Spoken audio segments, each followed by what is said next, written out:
Good afternoon. This is Mike Farley with Poolside Perspective Podcasts, and we look forward to talking to you more this week about some really cool stuff. But anyway, just a recap of the fun of the week.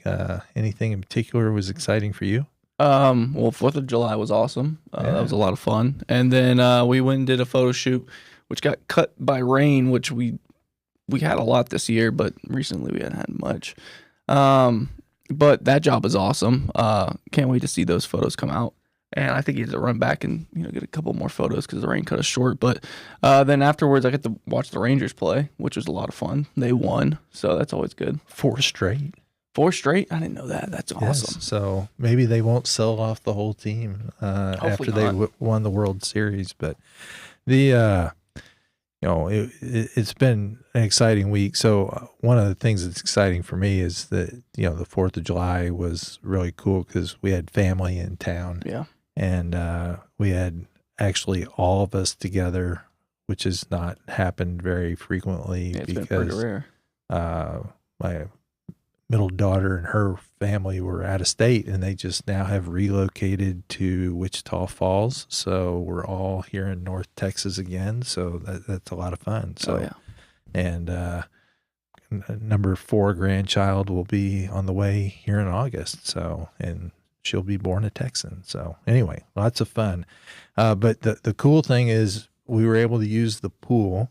Yeah. And in the backyard, we did not have the normal mosquito challenges that we have had in the past, which is a really cool thing because of our guests today. Yeah. So really look forward to talking to them about their secret sauce and how that all works. Yeah. And the situation you had in your backyard was so crazy because you had the hot tub. So after some work days, I'll get in the hot tub. And it got to a point where I was like getting to where my nose was right above the water line because I was getting bit so much. And I remember, I think it was the week before they actually came and did their first section.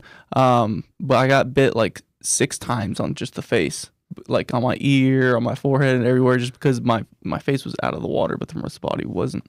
And since then, it's been amazing. So yeah, so it's my backyard is a combination of all kinds of wickedness for mosquitoes. So I have trees, so I have shade. I have a lot of leaf litter on the ground because I felt like it was organically just decomposing, which was fine with me. But then I had a lot of plant material, and then we have a pool, but that water circulates, so it's not a problem. But then we have lots of opportunities for other water to sit around on, basically a half acre. So anyway, look forward to, going through this process and having an environment that you can totally enjoy your backyard. So look forward to talking to Hollie and Lee. Hollie and Lee Woodham are the owners of Mosquito Joe's in the metro Northwest Dallas-Fort Worth area. Hollie and Lee are native Texans and proud parents of 2 children and 3 dogs rescued from the local shelters. Both of them have been in corporate world in a combined experience of over 50 years. They spent the last 20 years in the healthcare industry. However, they desired something more for their family, and after years searching for an opportunity, that was offered more to the family and the community. Hollie and Lee decided Mosquito Joe was the perfect fit. Both their children and dogs are very active and love being outdoors. When the outside became a battlefield with mosquitoes versus an escape, they decided to do something more. They wanted to enjoy their backyard without these biting, flying insects and share the opportunity with other families and their local community. Mosquito Joe of Metro Northwest Dallas-Fort Worth is locally owned and operated and providing the highest level of customer service while making the outside fun. So, Trey, we've had some experiences this last week with different places. Yeah, we've done a lot of photo shoots, and some of them, it seems like it's a sanctuary where there's no mosquitoes, and a lot of them, there's a lot of mosquitoes. So with that, we thought it would be really great to have Lee and Hollie on. So thank you all for being here with us today. Thank you. Thank you. We appreciate the opportunity. Certainly. So I like to experience things firsthand and see how things work before I venture into recommending anything. And so I have the perfect guinea pig, and that my backyard is a jungle. And when you have a jungle, if you go to the jungle in the Amazon, there are all kinds of biting bugs and everything that you have to live with. And that's what the experience was in my backyard. It's beautiful, but it's a jungle. And my wife was like, okay, that's it. I'm done with this. And so we need to do something about it. And so I called Lee and had Lee come out and talk to me about my backyard. And so I'm familiar with the product a little bit, but I just want to explain what happened when you came over. So Lee could hardly talk to me without mosquitoes flying into his mouth as we stood there and That's talked. the truth. And he was swinging at stuff and I'm swinging at stuff. And anyway, so he's like, for me to provide the right service for you, I'm going to recommend some things. And we're going to dive into what those things were. But I can attest, after a month, we have a backyard that we spent the 4th of July out with our grandkids and family, and we enjoyed it. And there was not a single person that got bit by a mosquito. That's fantastic. And we now can go sit outside in the evenings and not get bit by a mosquito or 10. And so at that point, I'm like, okay, this is something that, like Trey said, we go on photo shoots and you can tell when somebody has something that's helping manage this. And you go into others and they don't have anything. And so we just want you to share your secrets and wisdom here with us and our audience about how they can enjoy this. So one thing that y'all are here local, but this is a national organization, is it not? Yes, sir, it is. There are 7 of us in the Dallas-Fort Worth area. Our market's been sold out for 6+ years.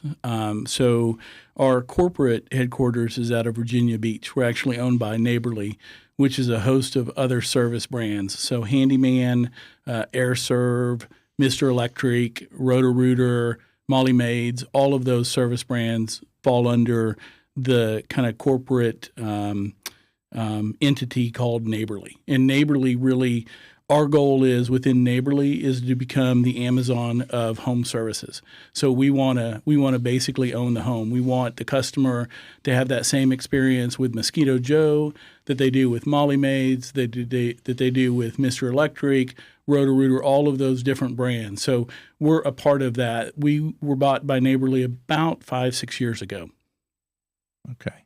So you have a whole network here locally, but you have a whole network also nationally. We do. There are several hundred of us nationwide. Our corporate headquarters have been franchising for 14 years. So this is our actual 10th year of operation.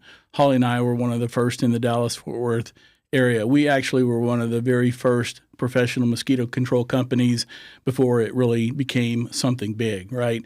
And the education has caught up with the consumer. Everybody thought that you have a hard time treating for mosquitoes because mosquitoes are, if I treat and my neighbor doesn't treat, then I'm just going to get my neighbor's mosquitoes, right?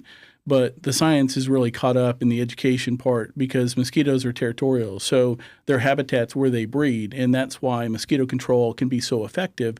It's not 100%. There's nothing 100%. Any company saying they can do that, they're outright lying. It's just not possible. It's still a flying insect, but once you get control and you understand the dynamics and the science around mosquito control, you can become very effective, right? Your yard, you hit the trifecta, right? You had the jungle, you had some water, you had a lot of leaf. We talked about all of that stuff. But I mean, truly, not something I would, say. But I mean, you hit the trifecta when I came over, and I mean, it was a very complicated yard. But those are the yards we're used to. Those are the yards that we have confidence, given that we've been in the business 10 years. We know what we're doing. We can get control, but it is a relationship. And I think you and I talked about that, right? It's not a transaction for us. It never has been.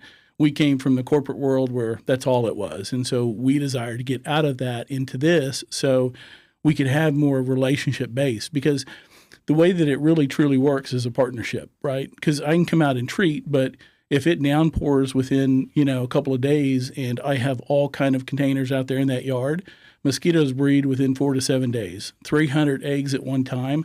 The product that I put down cannot keep up with breeding. So it is a partnership. To maximize the effectiveness of our product and our services, the homeowner has to be diligent about what they're doing, right? And so you and I talked about several things that you could enhance. If you did this, it would enhance the performance of the product, and not that the product washes away, because there's a lot of science around the products we use too. But, to get control, we need the partnership with the homeowner, because there are some things that if you don't take care of, it doesn't matter what kind of product I put down. Napalm won't get rid of mosquitoes, right? I mean, mosquitoes have been around for millions and millions of years. I mean, they survived the dinosaurs. Right. Jurassic Park. That's how that whole series started, right? Wasn't that a mosquito? Yep. It was, right? Yeah.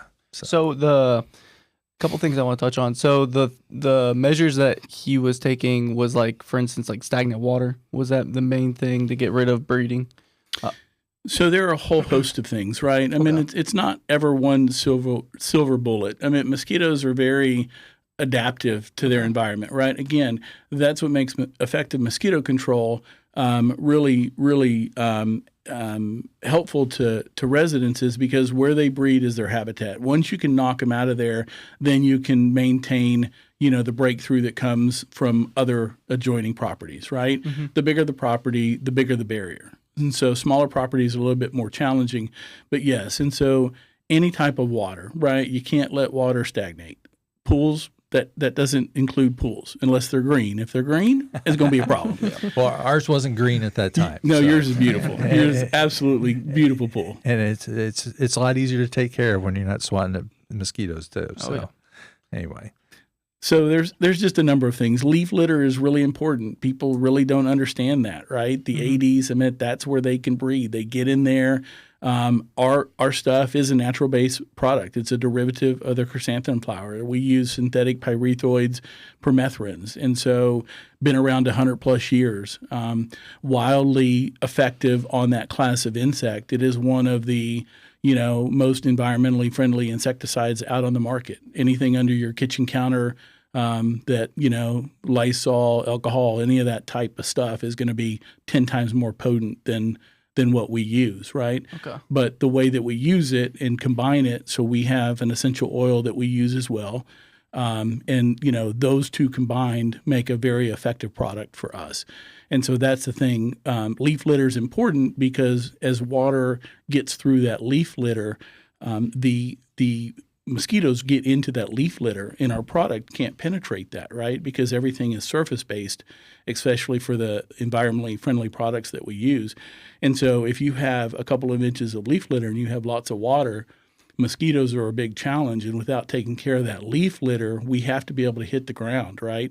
You need to make sure it's clean, because the cleaner it is, the better the result you're going to get with the products that we use.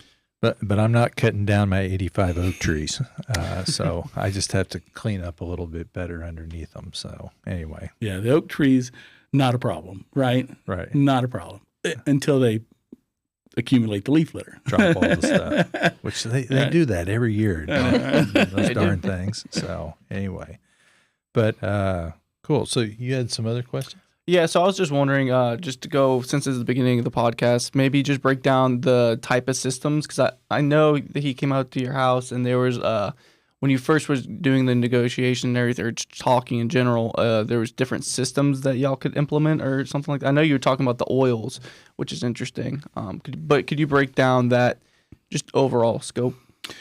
So the services that we offer, right, are dependent upon the insects that we treat. And so insects require different products and different application methods. A lot of the products you can use on different insects, but there are application standards that you have to follow in order to really get control. Because again, what you're really doing is integrated pest management. You got to understand where their habitat is, what their breeding habits are, what they eat, what their sources are, and and where they live and breed, right? And without doing that, you really can't be very effective at controlling them. Pest control is an art, right? It is a science, and so. Yeah, there are a lot of people out there doing it, but the ones that really do it well truly understand the products and integrate the products into the services that they provide. So we do a number of different services. We have a fire ant treatment specifically for fire ants. It's once a year. It's an amazing product. I call it liquid gold. I started using it at my house 4 or 5 years ago, and it's amazing, right? And it works on both fire ants and fleas. And so that's a great application. And it's a great product to use, especially if you don't want fire ants. Well, fleas too for people that have dogs. That's awesome. Right. Who wants fire ants? No. Yeah. We haven't found them yet. Yeah. With the 4th of July, we sat and watched fireworks, and halfway through, I was like, ouch, ouch, ouch. I've got like 7 or 8 fire ant bites on because we were sitting out in the grass, in Roanoke. No mosquitoes though. Yeah. No, we didn't. Well, this was in Roanoke. Oh, got we it. were watching the fireworks there, and so you said the treatment. Now, the ant treatment is a natural treatment as well. So it isn't. It is a little bit different. So there are 2 types of products. There's a granular product that isn't. It is a restricted use product. So only pest control companies put that out. But it is an amazing product, right? And then there are mound treatments that we can do as well that are more topical, right? We're going to go hit those mounds. The problem is ants are underneath, and if you just do a topical application and look for mounds only, you're not going to get all of the tens of thousands that are hiding, right? What brings them out is rain. And so you're a little bit probably more successful in the mound treatment after it's rained several days because they'll be kind of topside, and then you can go hit a lot. But the granular treatment that is more of a restricted use product, it does have some requirements that we have to follow in order to apply it, but it's once a year. And given that it's a once-a-year product, we actually guarantee ours for 10 months. It's just that good of a product. And, anything then you would see, we would come back out and do mound treatments after that, right? So I got a little off base. But so the fire ants and fleas, that's a combination treatment if you do the granular. If you just do the topical, then the more natural product, that's just mound specific. And that you can hit with a synthetic pyrethroid, which is the derivative of the chrysanthemum flower. And that'll work. I mean, that works fine. It doesn't really get to where you need to do to eradicate them, right? So our main focus are barrier treatments. And that's probably about 70% of everything we do. The barrier treatments are boots on the ground, hand fogging, where we fog the front and back, and that's what we do for Mr. Farley's house. Is we basically will come in and boots on the ground. We'll basically treat the entire front yard vegetation around the trees and stuff like that. Not necessarily the grass. If the grass is open to heat, mosquitoes, believe it or not, they can't survive the straight heat. 95 degrees and above kill them. It dehydrates them, and so they kind of go to the recesses. They're not great flyers, so they'll go to the corners and things like that. And so those are the things that we do a lot of training on with our guys. We don't hire temporary, part-time, seasonal help. We hire full-time guys. When we're done for the winter for 2 months, we pay them the entire time. We do that for all of our staff. It's something that we weren't able to do the first 3 years out, but we have been able to do that the last 7 years. They have families. We want to take care of them. It's just part of who we are. Yeah, and again, awesome. It's part of building that relationship. Oh, yeah. So the barrier treatments are really important. The misting systems are automated misting systems that basically are set up in the front yard. You have to have the right setup. We can talk about that in detail if you guys want to. Oh, definitely. But the misting system is an automated system. It's the king of kings in mosquito control, right? It's an automated system. It's set up. It basically goes off 3 times a day. It takes care of, the fogging, right? Mm-hmm. The fogging is more of, it's, again, natural-based products, but it's every 3 weeks. And so because of the natural base of the products, the heat and humidity break it down, and everything's surface-based. And so you got to repeat that application to really be effective to stay in control. And then we do a combination. When we do the fogging, we do a larvicide. So any water sources that we can see and stuff like that in drains, we'll larvicide with the barrier treatment. And then the misting systems are something completely different, another service line. And then as part of our service on servicing the misting systems, because they come with a drum, there are some tankless options.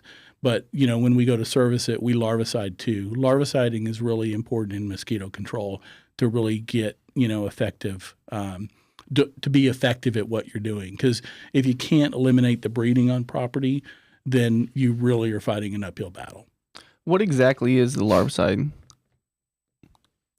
So it's a granular type material that we're going to put into those common basically the water sources that you and I as homeowners couldn't empty out. So your common are going to be your French and your irrigation drains, your pool decking drains, which are important, anything ornamental like a flower pot, basin, a bird bath, a fountain that may not be running. It's going to be those sources on the property that it's not a bucket of water because we can empty that out. It's those permanent sources that are designed to hold water that we want to make sure we get that larvicide in, because that's that preventative piece that's really important to maximize the results. Because when we come out, we're not just going to target where is the mature population hanging out. We need to actually provide you that preventative and that twofold treatment every 3 weeks. It's what really optimizes our results. So, okay, perfect. Sorry. I was going to ask how long was it, she said at the very end, so makes sense. Gotcha.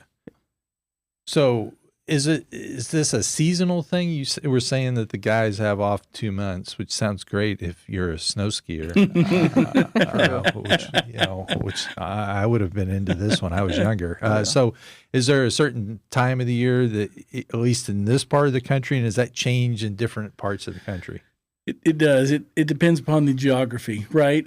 So there are our Houston-based franchisees. I mean, they go year round. I mean, no snow skiing for them, right? Florida, they again year round, and so it's just one of those things where it kind of depends upon where you're geographically located. It's dependent on how long your season is.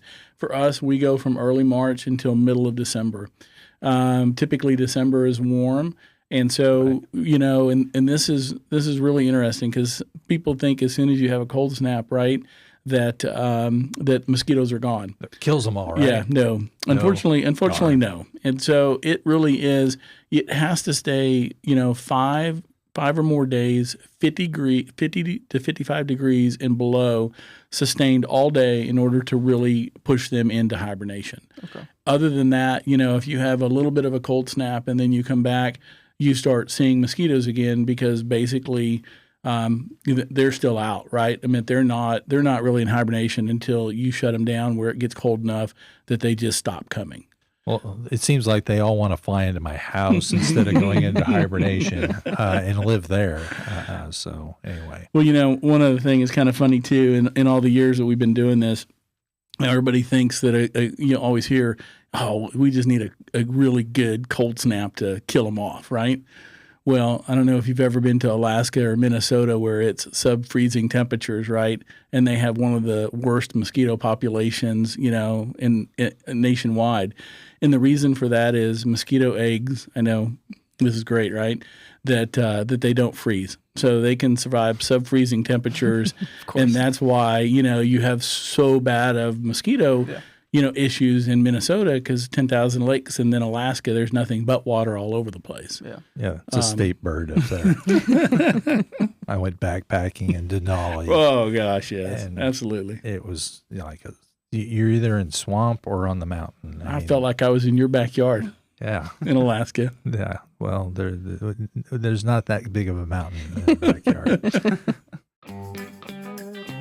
We're going to take a break here for a second and get into outdoor living. So with outdoor living, we like to go to barbecue bits here. We're going to share some information of everything that you may want to consider in your outdoor living space as far as features, especially for the kitchen. Hope you enjoy this. So I have a lot of people that are looking at different forms of cooking, and the Santa Maria grill is becoming more and more obvious. So walk me through, we want this part, we want built in, and how do we use it, what's different than this other styles. We see this dominantly built in, you can get it on cards. The popularity is the experience. We came from pandemic, everybody stayed home, they want to find a different way to cook instead of going out, cooking in restaurants. This is gained real popularity, it's a Santa Maria style grill. It's a wood to fire type system. Your charcoal is going to go down here below. Usually on a charcoal grill, you will sear the meat and move it away.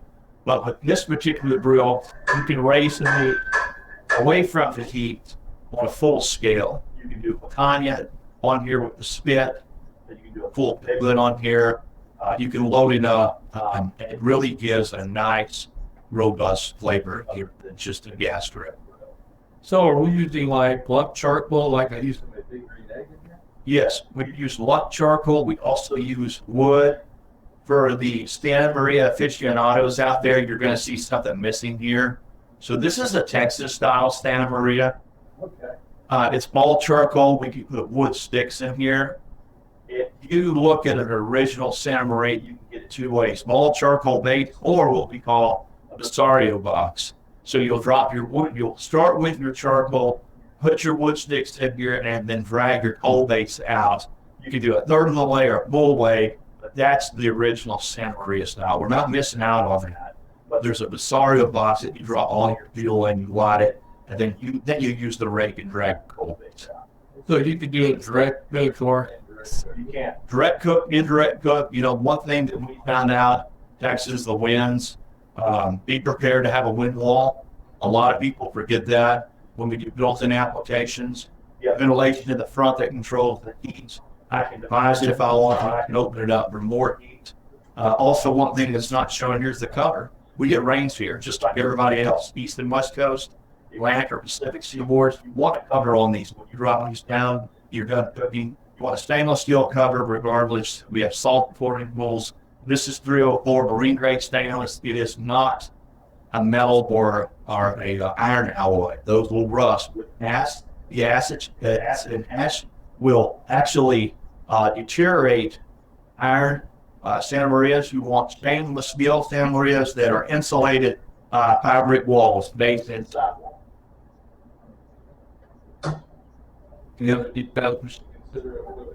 In popularity, a lot of people look at this and they're just like, where do I start? You just throw a bag of charcoal in there and just get after it. It's a lot of fun. This is a real big hub for bringing families together, but a lot of different cultures use this. It's been around for centuries, and now we're bringing it in the backyard for more contemporary.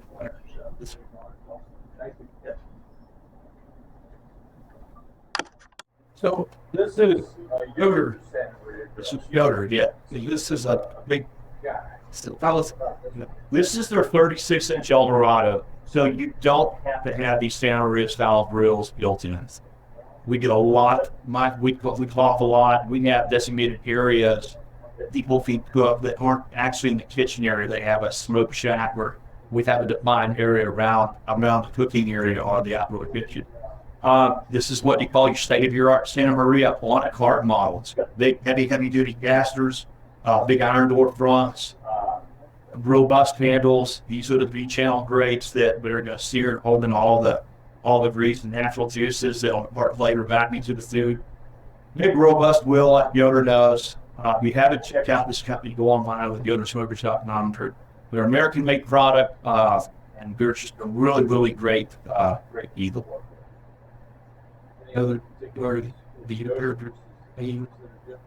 Everything is static from what you experience is from cooking outdoors, from a lot of the robust fat flavors. One advantage with the cart model you can see is the mobility piece. You can roll this if you have that two-party. It's not designated in an island itself, but for mobility standpoint, sometimes if you have a wind or if you have rain, you need to roll it underneath an area or put it out in a designated area. That's where it's valued. So I hope you enjoyed the barbecue bits that we just featured today, and we'll have more coming up next week. If there's something in particular that you're interested for, let us know, and we'll get back into the episode now. So I'm curious with the mosquitoes going into hibernation. My brain just thinks, well, why can't you just kill them all when they're hibernating and sleeping? Is that possible, or is that not possible at all?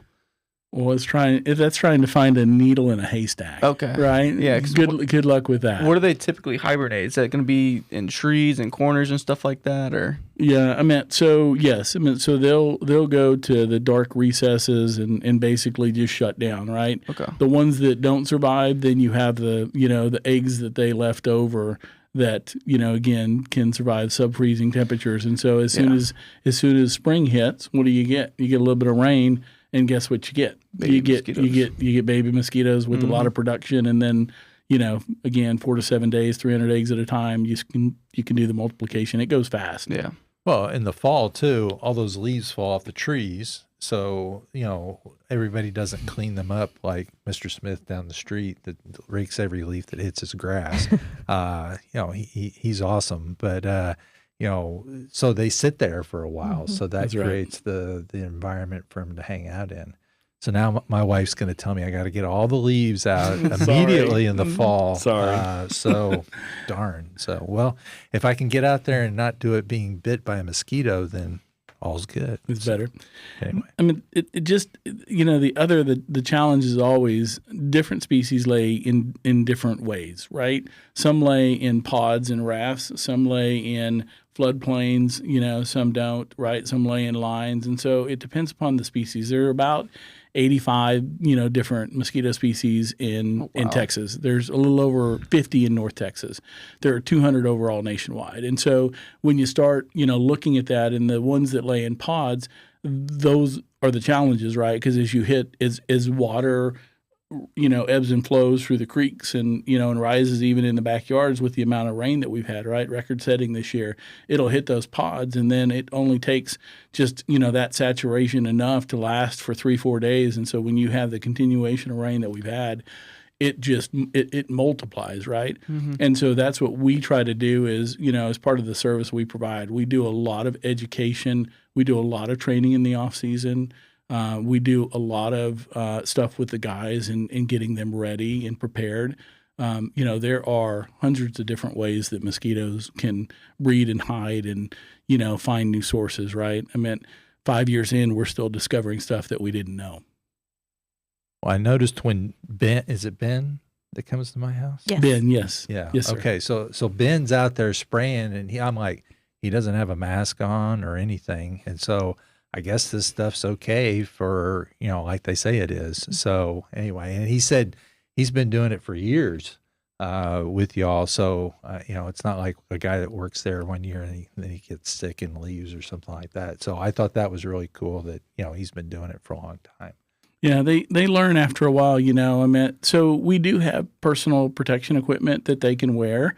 But the products that we use, again, one's a synthetic pyrethroid, which just means man-made, to replicate the derivative of the chrysanthemum flower. And so in that permethrin, right, is used in tons of different applications. It's used in over-the-counter puppy flea and tick shampoo. It's actually laced in the military, in the Army and the Marines clothing when they go overseas into the jungles because they can't jump out of cans with aerosol. They can't jump out of planes with aerosol, excuse me. And so, they lace it in their actual clothing. And so they wear that for insect repellent. So, yes, I think overall, I think it's always good to wear protective, equipment. But some of the guys just don't like it, and the label doesn't really require it. So when I usually go out, I'm good enough where I don't really, eat a lot of the fog, and so it doesn't really bother me. I still go out every once in a while on the bigger properties, a lot of our commercial accounts, because they're multiple acres, and so I'll go do that. It's a great exercise. I still need more of it, but it's a great exercise for me, in mornings to get out there and get them done. So you just mentioned one of my questions is this isn't just residential then? It is not. No, we have residential, commercial, and under that commercial falls ISDs, restaurants. We have some charitable organizations that we treat as well. So it's you name it, we can treat for it. We have HOAs that we treat their community pools, their playground areas. So, yeah, I noticed that you do community service work with the ranch hands. We do. Ranch Hand Rescue. Yeah, that's a really cool program. It is. That they have. So do you go out and treat for flies for them, or is it everything, or I'm just curious? So flies was their primary request. Sure, and then came with, the mosquitoes as well, just because they are seeing clients on the property. And that's important to create an environment that is safe and friendly for them and protect them. But flies was the primary because of the animal sanctuary that they have. Right. Yeah. So I got a great story on that one. Yes. So Bob Williams is the CEO. He's very well known. He actually started ranch hen rescue. It's people helping animals, animals helping people, right? And so it's an animal sanctuary. And it's basically also a sanctuary for kids that have been, basically sexually abused, alcohol abuse, drug abuse in the family, that have been removed or that are really struggling, that aren't really doing very well with traditional therapies. And so he started taking those out of the, kind of Denton County, that bottom percent that just didn't really respond very well.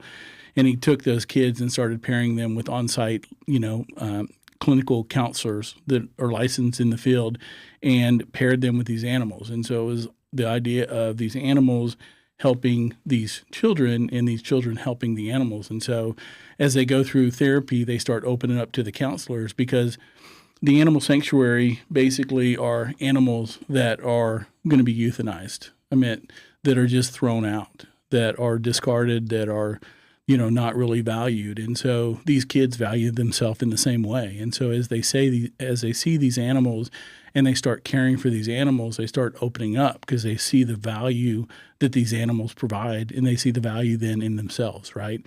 And so just the ability that he created with that is phenomenal. And so when we started 10 years ago, I think a year in, he called us and we started treating his house, and then he became a believer, right? Kind of like you, Mr. Farley. And he goes, "Oh my gosh, I need this at the ranch," right? And so at that time, it was a kind of a different place that the animals and, on-site counselor sessions were held, and now they've kind of moved a little bit from there. We're building our own place in Justin that is just about to open, which is just phenomenal, right? I can talk about this in a long time. But he then said, I need to give these kids, what they deserve, right? They need to deserve where they can treat these animals free of flies and mosquitoes and all of these other, gnats and nagging insects that hang around these animals. I need to deliver that to them. And I said, I'm happy to do that, right? We were a very small business, and so I gave him a price. He said, oh, absolutely. And then after a couple of years, he goes, we're a non-for-profit. Could you knock a little bit more off of that? By about year 4, I knocked everything off of it, right? And then year 6, I came on the board. So I serve on the board now. A couple of years ago, we opened up the first House of Hope. It's called Bob's House of Hope. It basically saves sex trafficked young men from being trafficked. It was the first in the nation, the first in Texas, one of the only houses that really focus on men, because people don't really think that that men are trafficked, right? They always think about women when that happens. And so he himself was, his own story, right? Sexually abused. And so he created this. He's worked with the state legislature and has just done phenomenal things. We got a $10 million grant 3 years ago that gave us the ability to kind of build our own facility.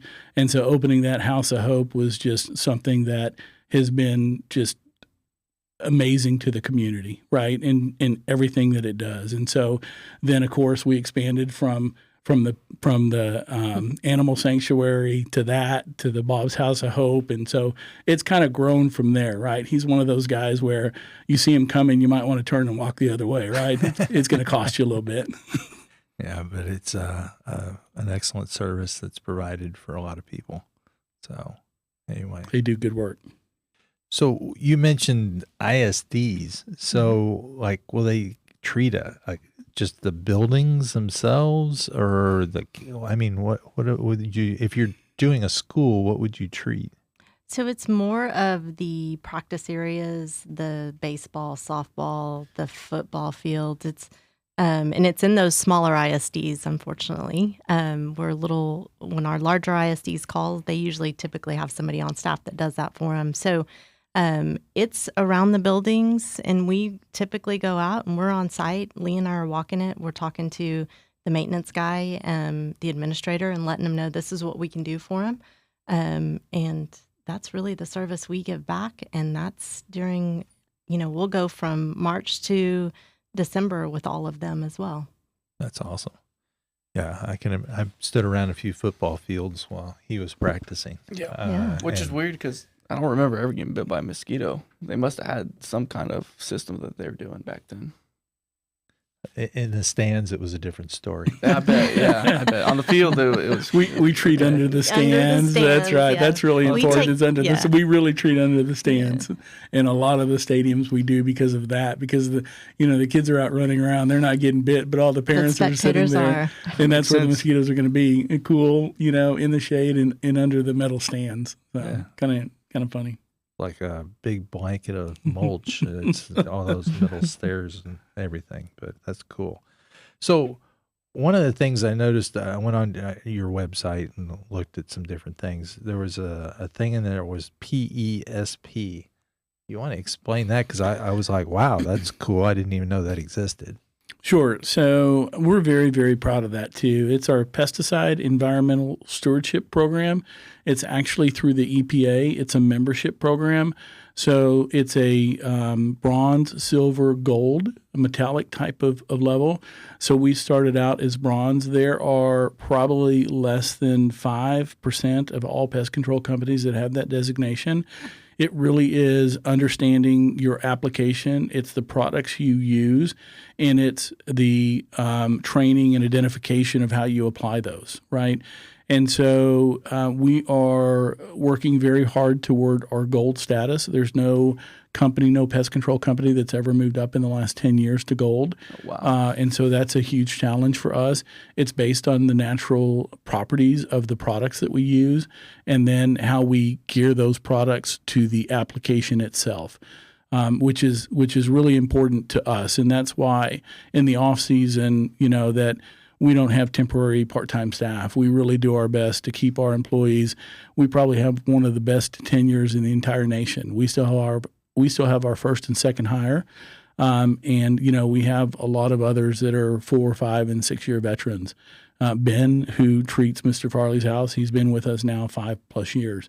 And so it's just one of those things where we wanted to create something different. We came from a culture where, there wasn't much, right? It was kind of void of morality and things that or that were important to us. And so doing that, we wanted to create like a family type of atmosphere.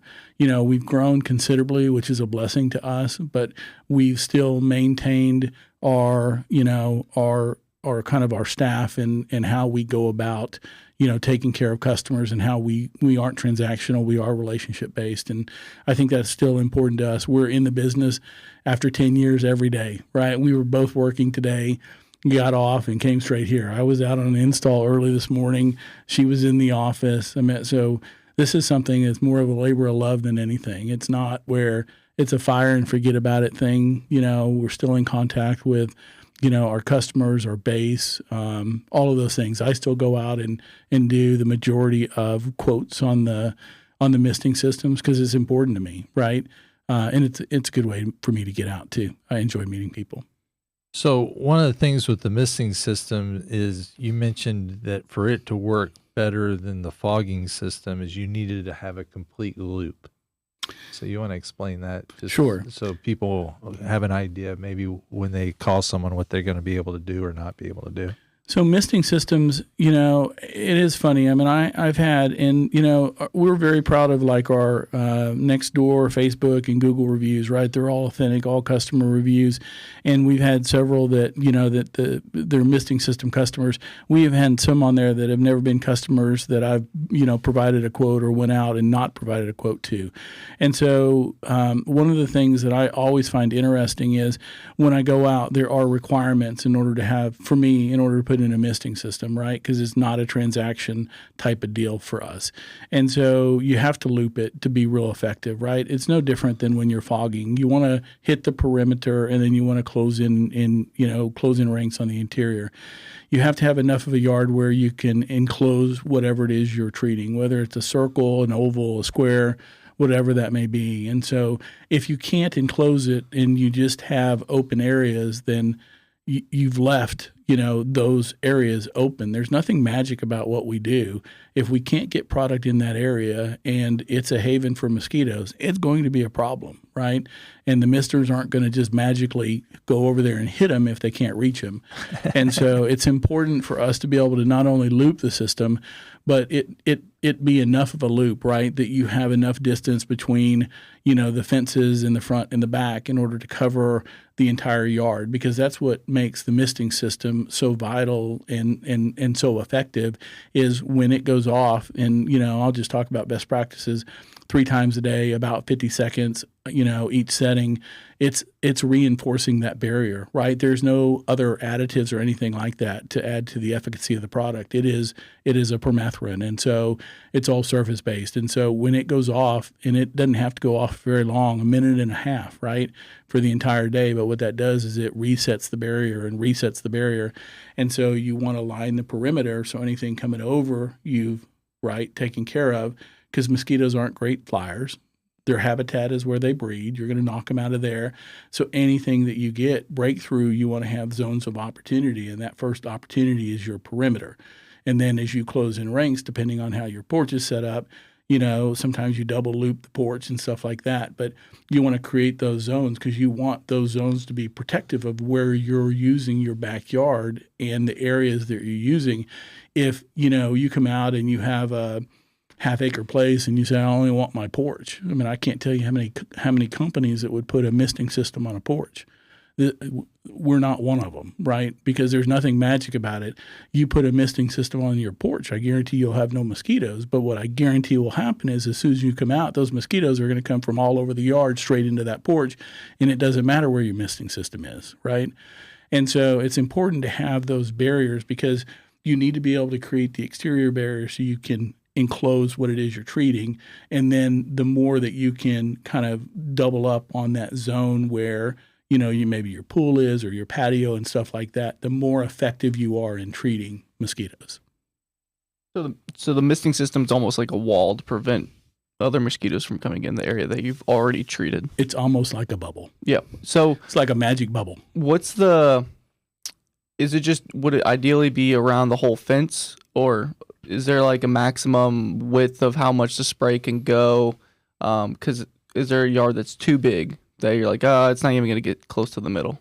There is. It really pushes it at more than an acre. An acre's pushing it, but it depends upon the setup, right? It depends upon if you have a forest in the middle of it. Mm-hmm. I probably won't do it. I've walked away. I know this gentleman, Argyle, that I'm thinking of, right now, that he was dead set on it. He had a couple quotes, and I just told him, I said, I just don't think you're going to be happy. You're going to spend a lot more money. You're going to put a lot of money down on product, and you're going to have tons of problems because your tree canopy creates an entire shaded backyard for an acre.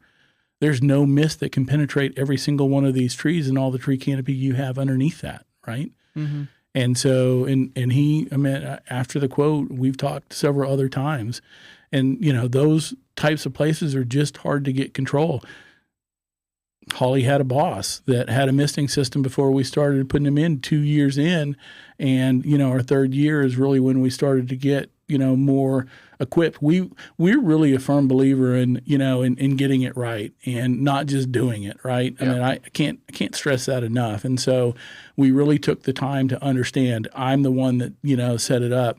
We don't really have a lot of infrastructure on misting systems within our corporate entity, and so a lot of that stuff we've created. We've been the leader across the nation in that, which very proud of. But it's been something that we've had to learn as we go. And so now, 10 years in, 7 years in on misting systems, we've done hundreds, right? And so we're really good at it. But I just don't put a system in because at the end of the day, it's really not about the dollar. It's about the brand value to me and our reputation. Because, if I can't get control, I don't feel good about doing it, right? And if I can't get control and you spend the money, I'm not looking for that, right? I mean, I want people to waste their money, and I don't want them to be unhappy with the service that they're buying, because that's the other thing. We're breaking the mold in pest control. We don't have contracts. There are no contracts. There's nothing you sign. If we're not doing a good job, we shouldn't get to do it. That's it. End of day. That says a lot. Yeah. So one thing I'm just curious that I just thought of, do you ever combine systems where you actually put a spray misting system, but you actually do come in and fog as well? We do. There are some properties, we like to call it zero pest tolerance, right? They want to see absolutely nothing flying. And so for me, if that's the case, then, it's a discussion on, well, you can use your misting system a lot, or you could add a barrier to it that would probably enhance your misting system and not cost you as much as it would to run your misting system as much as you need to get to zero, right? And so the other benefit of it is, there's nothing magic about it. You can't put a misting system in the front, right? And if you put it along the eaves in the front, then it's going to go, much like rosemary and lemongrass. It's going to go about a foot out and a foot across, and that's all you're going to get. Again, you're not treating, there's nothing invisible about the product or magic. So you're not being able to encircle what it is you are in the front yard. So I never put misting systems in the front. I've been asked 1,000 times. I don't even have a misting system in my front, right? But there's really no benefit. And for those folks that just, really have zero pest tolerance, then we recommend we'll add a barrier to it. And that's not an every 3-week deal. Again, we don't have contracts. We have the ability to customize a lot. So it may be instead of 3 weeks, which are recommended on the natural base, maybe with a misting system, it'll really take care of most of it. Maybe we do it every 4 weeks, 5 weeks, or 6 weeks to kind of help you out, and that'll help the front yard immensely. So I'm wondering, with like in Dallas, we'll have lots where they're pretty much all gated up. So they have would it be able to, because the misting system's on the front yard, I'm thinking it's because they don't have like a front fence. Is that right? So if they had that front fence or gate or whatever it is, and they could have misting systems there, would that work? Yes. Okay. Yeah, as long as you can, get the product all the way around, absolutely. Okay. I mean, we've done a couple like that before that are kind of enclosed. I mean, it's not impossible. You just gotta look to see, how are you using your front yard compared to your backyard? Where are you spending the most time? Yeah. If it's equal and the kids are running around, then maybe that makes sense to enclose both, right? Mm-hmm. So, I mean, it's really, for me, a discussion around, and that's why I like to go do it. It's what's your ultimate goal? I know what the goal is to get rid of mosquitoes, but what is your goal? Where are you using your yard, and how can we maximize this system to allow you to do that? Yeah. Most people that we deal with are always using the backyard, so... Well, that's because we create paradise back there. Exactly. So, stay in your own private resort, go into the backyard. But, we can have fun in the front yard too. So one of the things that I noticed also on your website is, you mentioned ants and you mentioned mosquitoes and flies, but it mentions spiders and ticks and rats. I mean, that's a whole bunch of stuff. It is. We have a variety of services outside of our basic, what are 70% of our barrier treatments, and then the misting systems. And then we do offer perimeter pest, which is going to cover your spiders. And the goal is to really get control on the outside, so you don't have to use the pest control service on the inside. That's our goal. So we want to be that trusted, preferred provider to come in and take care of all of your pest control needs on the outside, and then not have to put those pest control or pesticides on the interior of your home. Awesome. So my wife this was one of her questions, because I asked several people about questions. She's like, what about bees? So that's a good question. So we are pollinator friendly. That is part of our extensive training that we do. We want to protect our environment as much as we can. And for us, everything we're doing, Lee said it a couple of times, everything's on the surface. So when you come to impacting the bees, that's actually going to be in the soil. That's going to anything you're putting in the soil that's penetrating, that's what's impacting our bees. And I'm losing my train of thought on what exactly that term is. So because it's all surface-based, the residual does not have the same impact on bees, lizards, butterflies as it does on the class of insects for mosquitoes. So if they do take a direct hit while we're out there, yes, it will have an impact, but the residual is not the same. And we train our guys, when you're on site, you've got flowering shrubs, and I can tell you, we have a misting system. I'm a zero pest tolerance. lady. Yes, you are. We have the barrier treatment as well. And we've got holly bushes and nozzles are strategically placed around them. The bees are very, that's their home. And still. Right. So again, for us, our guys are taught, you come off of those flowering shrubs. When you see that activity, typically that's going to be in our spring months. Right. We're not going to have that through the summer and the fall. That's when you walk by a holly bush and it hums. And ours do. Both of them both of them. And both of them are about 25 feet tall. So, and it has a misting system all over the back. All over the back. It does not. Yeah, I mean, but again, that's part of our PESP, our pesticide environment stewardship program. When we go to set that misting system up, we recognize those types of bushes that attract bees that the bushes need, the bees need, right, and the bushes need the bees, and so those are the things that we look for. The other real thing is on the products, the permethrins. Again, Holly's right. I mean, if it's a direct hit, it's gonna impact them. But that's part of our training is we stay we stay away from flowering shrubs, and we train our guys to. And that does leave holes in the barrier, but that's not necessarily exactly where mosquitoes are. And so, we have enough that we can cover and we can hit pretty hard that we still get control, even if you have a lot of flowering shrubs that may have bees. The other big thing to bees, the products that really hurt them are systemic products. It's those that come up through the soil.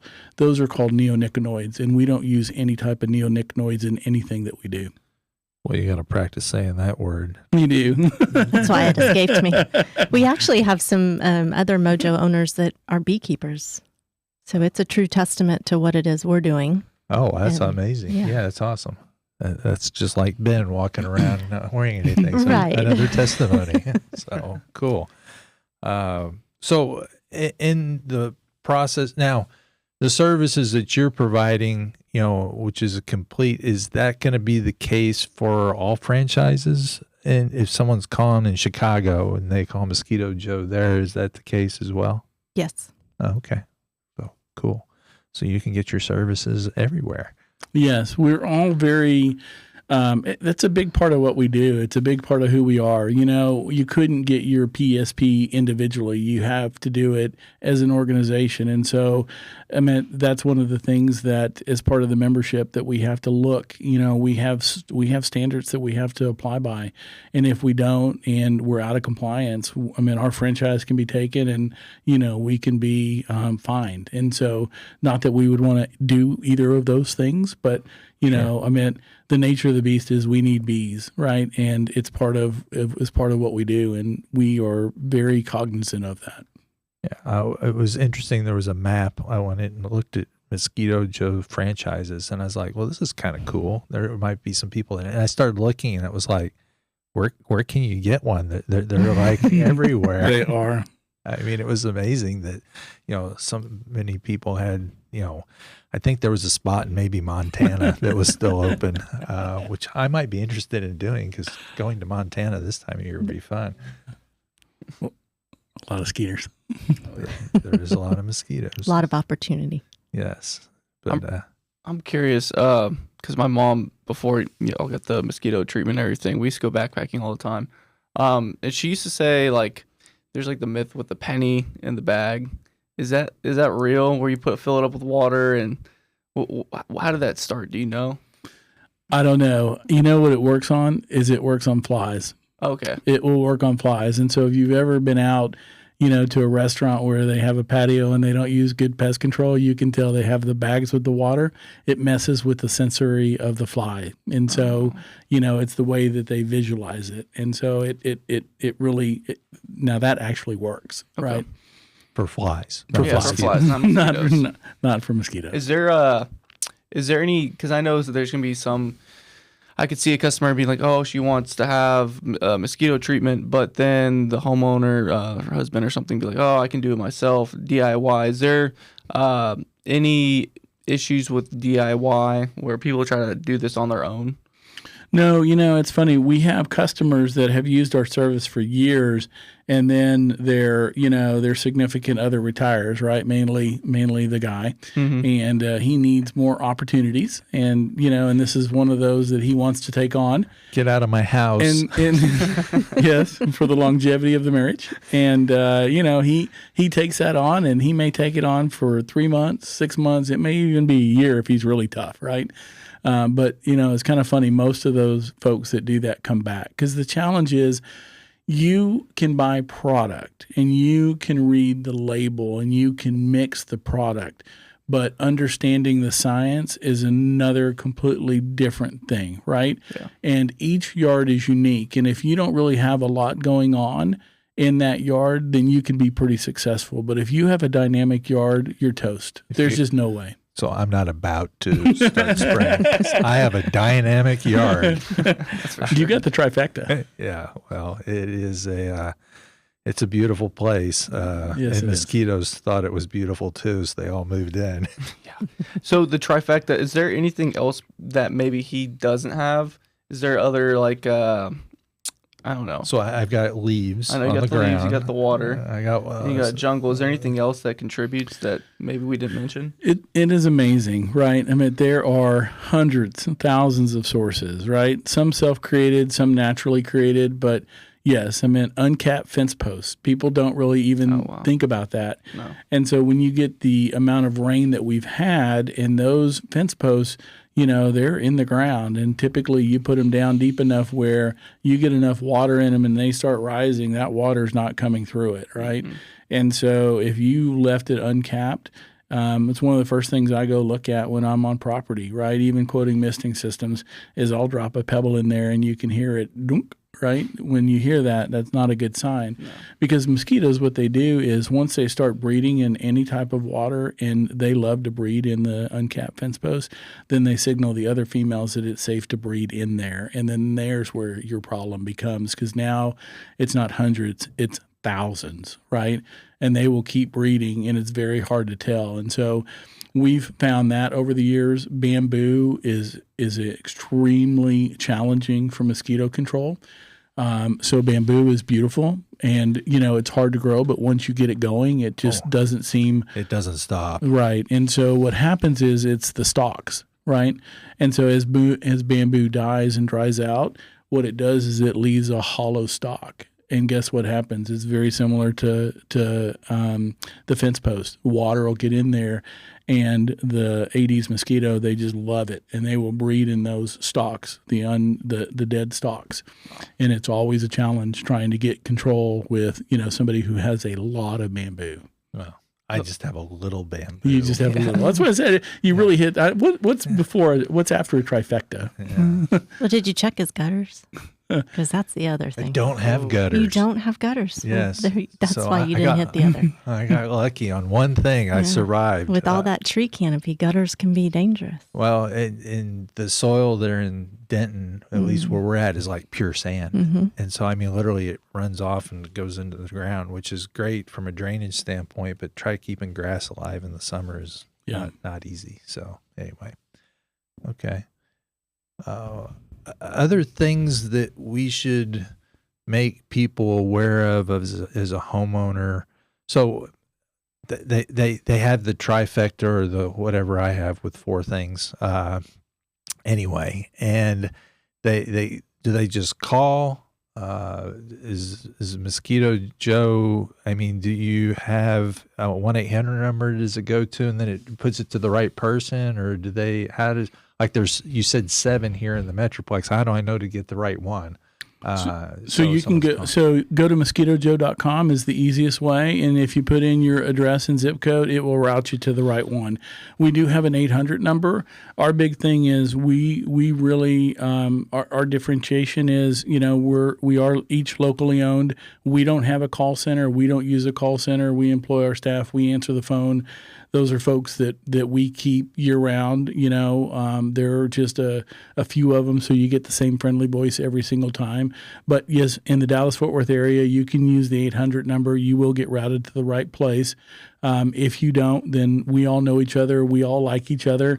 We're one of probably the tightest set of franchises, within a geographic area. We meet a couple times a year. We strategize. We get together at the beginning of the year, talk about joint marketing efforts, those types of things. We do a lot of different advertising. We do a lot of different sponsorships. We are a big supporter of Sounds of Music for City of Louisville. We're the, title sponsor for that. We basically have partnered with the city of Louisville because, again, it's an outside venue. They came to us and they said, hey, we need the Grand Theater all the way down to the Plaza treated. We can't have the record-setting crowds that, that we want to do for these concerts and bring in big names and not have treatment. And so, Toyota was in there before, and I said, well, I don't have Toyota money. And so they said, no. They said, let's work together. And so we've developed a partnership. They have been absolutely fantastic. And so it's those types of things that, we bring the others in to help us do things like that. It's in our territory, but we kind of all share jointly. And so our offices, are all the same. We all have, we all know each other. And so if you get to the wrong one, we'll get you to the right one. So what is your 1-800 number? It's 855-ASK-A-JOE. Ask a Joe. 855-ASK-A-JOE. Okay. So I just thought of something. So during our wedding, we had an outside wedding. Mm-hmm. And it was great because as soon as it was over, everybody left. So I didn't have to stay around and deal with everybody because we got invaded by mosquitoes. So I guess this is an ongoing thing for me. And that was in a different state even. So, but do you do treatment for like just events? We do. We actually have one-time services. We have special events. I mean, that's the nice part about what we do is we're going to find a service that works for you, for your family, how you're utilizing the backyard. And I can attest, okay, you did the fogging at our house. 2 days later, I walked into the backyard and I didn't get bit. So, I mean, it was like, it was awesome. We do a lot of big venues around town. But they have us basically come out and they're on a treatment. Some want to go all year, and we've talked them out of that, saying they don't need it, but because they're wasting money and when it gets cold. But they're one of the last to stop, and so we have two of probably the largest venues around that do treatments, and they do it year round, and they don't charge extra. They just do it as part of their service, and they feel like that's the service that they're giving. And so when they come out and they walk people around, that they notice that it makes a difference. And on one of them, they actually have a lot of animals, longhorns coming through the front. And then they have horses and things like that because it's more of a Western theme type deal. And so they have a misting system in the barn. And then they have a barrier treatment over the rest of the, 5 to 7 acre property that, depending on where the venue is, any given week. Cool. Well, we create environments for people to enjoy in their backyard. But if the bugs take over the environment and don't let anybody enjoy it, it's not very enjoyable to be out there. Right. And so it is a great, and my wife was the one that noticed it first, and the fact that when we were doing photo shoots, she gets mosquito bites, she swells up, and we'd be in a backyard and, she'd be like, nothing's biting me. They've got one of these things here, don't they? And I'd be like, yeah, that's what that barrel is over there on the pool equipment pad.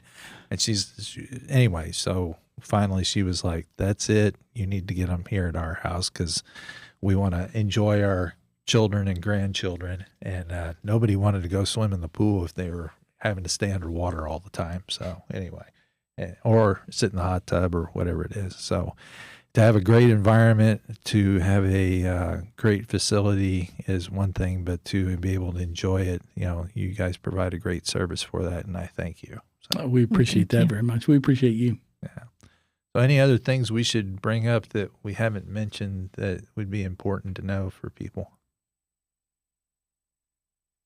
Goodness, I don't think so. I mean, I'd like to say that we give people their backyards back and we give peace of mind. Yeah. It's important. And what wasn't in our biography or autobiography, I guess, or whatever you want to call it, was the convincing it took for him to get me sold on the concept.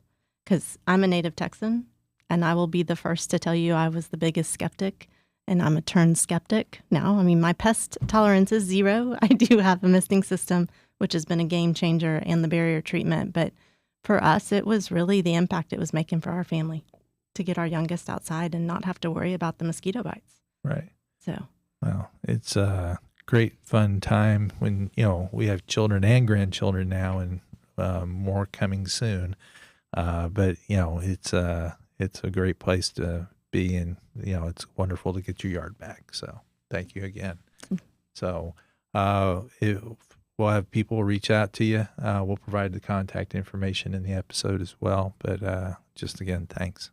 Yeah, thank you so much for your time. I appreciate both of them. And what an opportunity to come in here. And, I know when we first met, I walked through that backyard and I looked and looked again, and man, I wanted to do a misting system, but the setup's not there yet. And I didn't want to do something that I didn't think would work, as well as the barrier. And I promise you the barrier, given the dynamics of your backyard, just works so much better. And I'm glad it's working. It's always challenging, different yards are different challenges. And, it's what Trey asked. It's about, can you just knock them out for them never to return?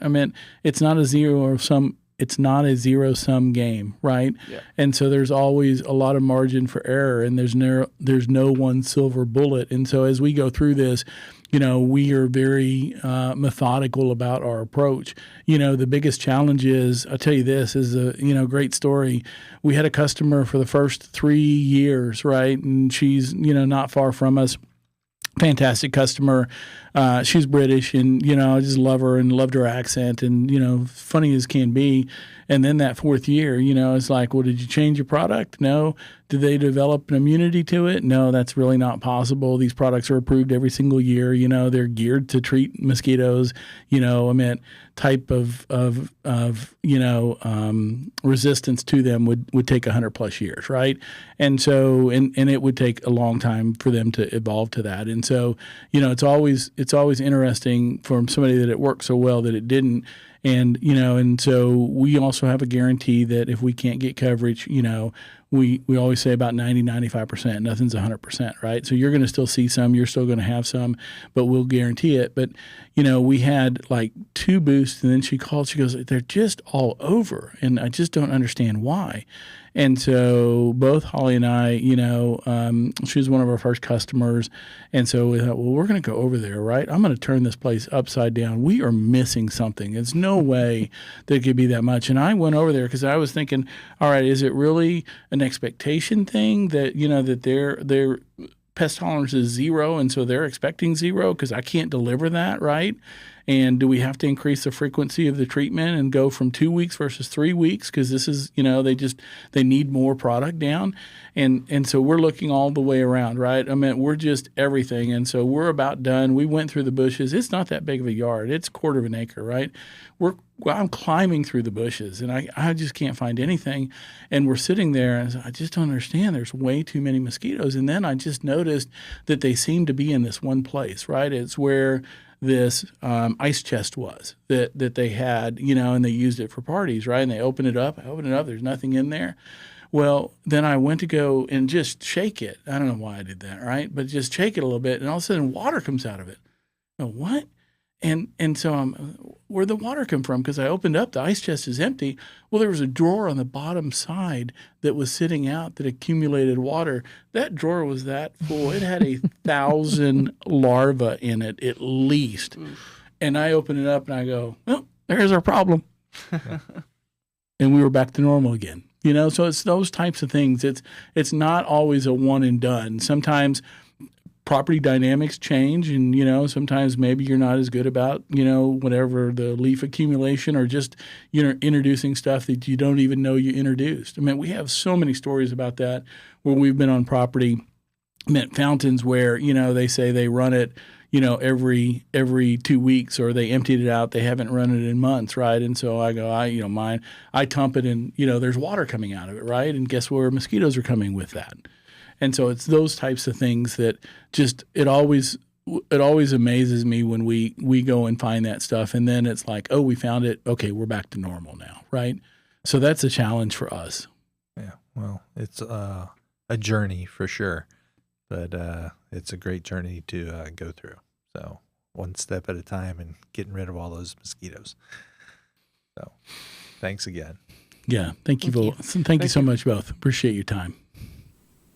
Of what you went over with Hollie and Lee, what surprised you, or what did you think was the cool feature in their whole situation? The thing that most surprised me isn't really their feature, but it was when we were talking about the technology, and that the military actually infuses the chemical into their uniforms. The pyrethrum. Yeah, because they can't spray. They don't have bug spray when they're jumping out of boats and stuff like that. So that was really surprising. I didn't even thought about that.